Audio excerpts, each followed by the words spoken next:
What's up with the squad? Back with another video. Sadly, got more on Fani Willis, but we got to stay updated. Make sure y'all go check out Doug and in the description box down below. Let's go ahead, jump right into it, y'all. Well, today, Fani Willis thinks she's going back to court to prosecute Trump, and Miss Merchant of the defense, of Mike Roman's defense, says not so fast, Fani.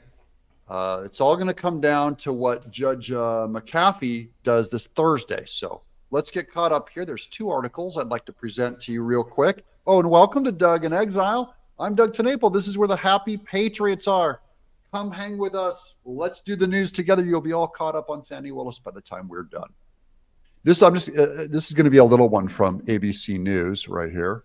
Trump election interference case picks back up after Fani Willis disqualification bid. Judge Scott McAfee will hear motions Thursday from Trump and a co-defendant.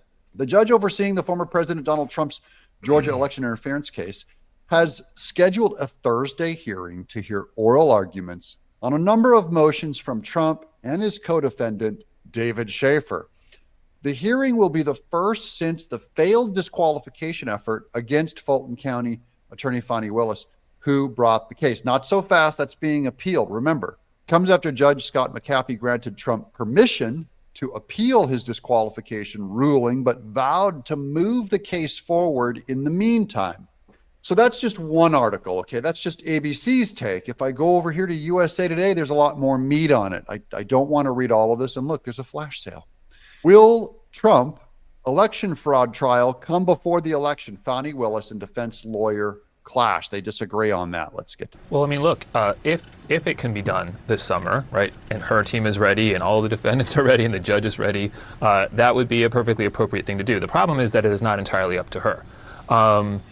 Last summer, this case was filed, and it was already going to be ambitious, even at that point in time, to bring a case like this, 19 defendants, complicated issues, high-profile issues, novel issues, to trial in a year. I'll let you decide if you think she's gonna make it by then. District Attorney Fani Willis, in her public comments since avoiding being disqualified in Georgia election fraud prosecution of Trump, said she is ready to bring the former president and 14 co-defendants to trial well before the November 5th election. Not so fast, Fani. It doesn't work that fast. I know that's her intention. She's going, quick, panic, get him back in court. Let's go. Where we are now, there's still a bunch of pending issues, significant pretrial issues, and of course there's still the defendant's intended appeal from Judge McAfee's decision allowing Willis and her office to stay on the case. The train is coming, Willis said. I understand the train is coming. We're ready. We will be ready whenever the case goes to trial.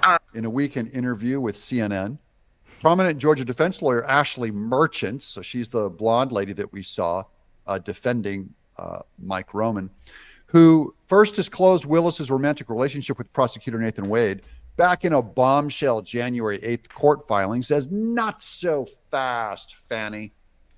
We're ready, Merchant said Monday in response to Willis's comments at a charity Easter egg hunt Saturday in Atlanta. And that's what I wanted to get to too, y'all. I know a lot of this stuff makes sense to me. You have obviously Nathan Wade that resigns. And then you have Fani Willis that's still letting her, obviously linger around. But my thing is I find it oddly crazy that as soon as this happened, oh, here we go. We got a what? A charity Easter egg hunt. And it's all what has to do with all your image. Let's make this look good. So we gonna have you come to this Easter egg hunt, and that's how I look at stuff like that. I see it all the time. It's something that you getting aimed at. Like it, and it's your fault. You don't went through all of this. You doing all this. Let's make this look good. So I can't stand stuff like that. People like that. It's the fake love. You know what I mean? That's what it is. But Merchant, who represents one of Trump's 14 co-defendants in the election subversion case, said in an interview Monday that an appeal of a Georgia's ruling rejecting Willis's disqualification likely will take many months and will push the trial back past the November election that will likely will pit Trump against President Joe Biden. She represents Trump 2020 campaign official Michael Roman, who's charged with conspiring with local Trump supporters in Georgia and Washington, D.C. to overturn the election Trump lost to Biden in the Peach State in 2020. So the case is now going to go up to the Court of Appeals. The Court of Appeals can decide. They can either send it back and say, you know what, you are disqualified. You need a new prosecutor. They can send it back and say, Judge McAfee, you actually made some errors. We think the actual improprieties here is enough, and tell him to go ahead and fix it. Or they could say, we're not going to decide this, and then it's going to go up to the Supreme Court. Days later, McAfee, sorry, I've had you guys correct me on the pronunciation of his name, that it's McAfee, and I botch it all the time. Okay, but I may never correct it. Days later, McAfee allowed Trump and at least 8 other co-defendants to take an emergency appeal on this ruling to the Georgia State Court of Appeals. The defense lawyers, including Merchant and Steve Sadow for Trump, he's the pit bull, not only want Willis and her entire office thrown off the case, but the charges dismissed altogether, as some of them petitioned in their initial court motions back in January. So they could try to run the appeals this Thursday and just dump her off the case. We'll see what McAfee says.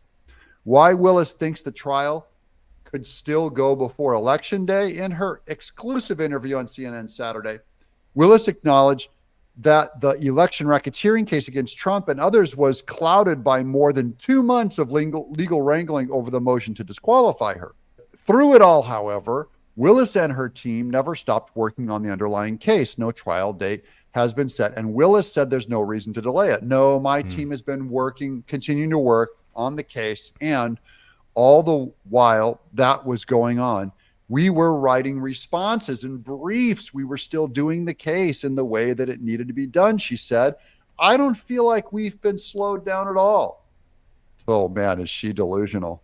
So, it's not going to be decided quickly. It's going to take at least a couple months for this to work its way through the system to determine whether or not she actually is disqualified. Okay, so does this happen before the election?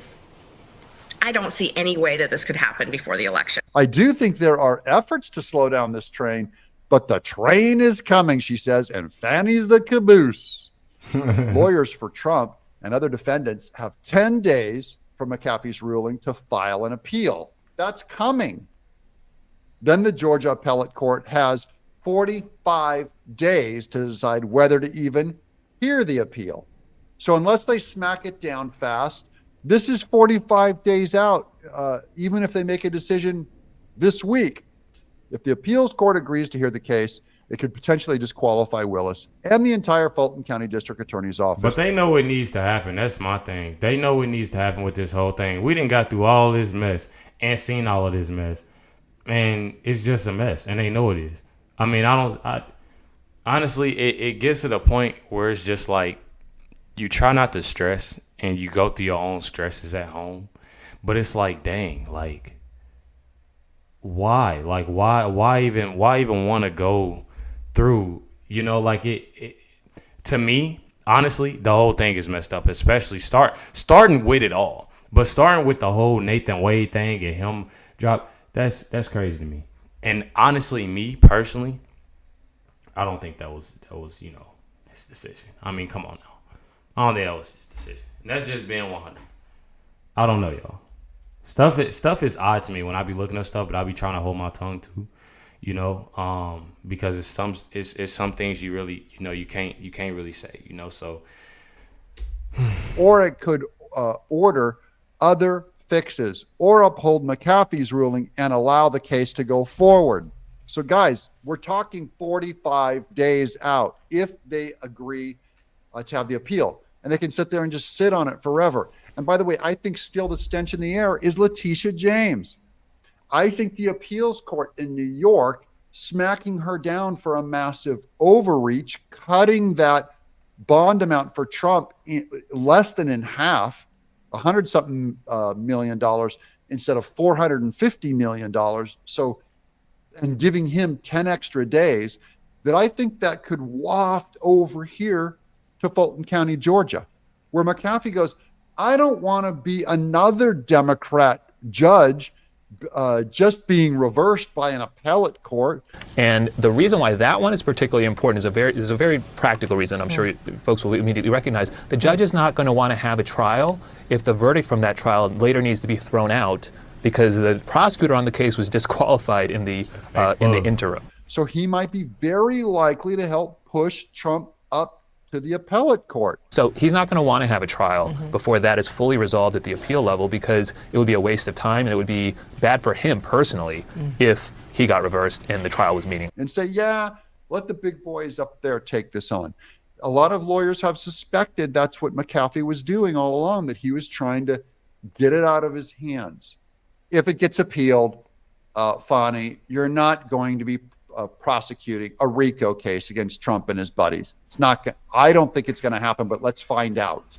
I'd love to hear what you guys think. I think honestly, my standpoint, the simple fact that somebody don't need a job. Somebody need that jail time. Honestly, but I ain't gonna say no names. I'm gonna keep it cordial, and that's just what it is. I know a lot of people like speak your mind, Rex. Speak some stuff you just can't say. And as much as of just bad, just corrupt on how people it's sickening. I'm telling you, and it's aggravating. I literally never would have thought that I would get in, to learn these different things. But this is something that I'm really glad and love, that I got into to pay attention more of what's going on, and I strive to push it on the other younger generation. I guess you could say. I'm getting a little old. I'm 26. I'm saying I'm getting a little old, but definitely everybody to push people that isn't really paying attention. That's what I try to do. Is spread the word, get the truth out there. Make sure you hit the like with that subscribe button. Definitely appreciate everybody tuning in, watching this reaction. Catch y'all next one.